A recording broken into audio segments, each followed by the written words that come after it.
अब जैसे ये परमात्मा सचखंड से चलकर आता है, वो 3 प्रकार से अपने जीव शरीर की स्थिति में 3 प्रकार के शरीरों में काम करता है। मनुष्य सदृश ही है वह। जैसे एक शरीर में तो सतलोक में रहता है, स्थायी रूप में, करोड़ सूर्य मिला दे, करोड़ चंद्रमा उसके एक रोमकूप में, इतनी रोशनी है, वो भी फीकी पड़ जा समझो। और तख्त पर विराजमान है, जैसे राजा बैठता ऐसे मुकुट वगैरह धारण करके परमात्मा, ऊपर सफ़ेद छत्र है, सफ़ेद मुकुट है परमात्मा का, सफ़ेद ही सिंहासन है सारा उसका, वहाँ विराजमान है।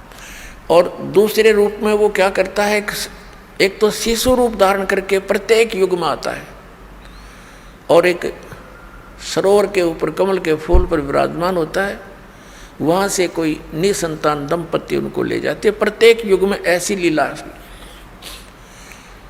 और फिर वो कंवारी गायों का दूध पीता है, कंवारी गाय दूध देती है, परमात्मा पीते हैं, उनकी परवरिश की लीला ऐसे पूरी होती है।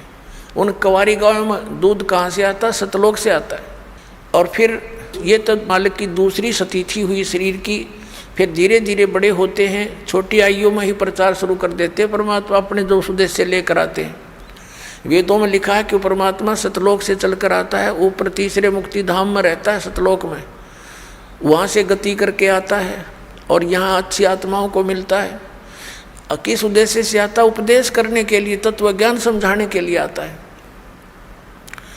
तो शिशु रूप धारण करके परमात्मा आते हैं प्रत्येक युग में, तो धीरे धीरे बड़े होते हैं, अपना ज्ञान का प्रचार करते हैं। ये दूसरी स्थिति। और तीसरी स्थिति में वो कैसे आते हैं शरीर में?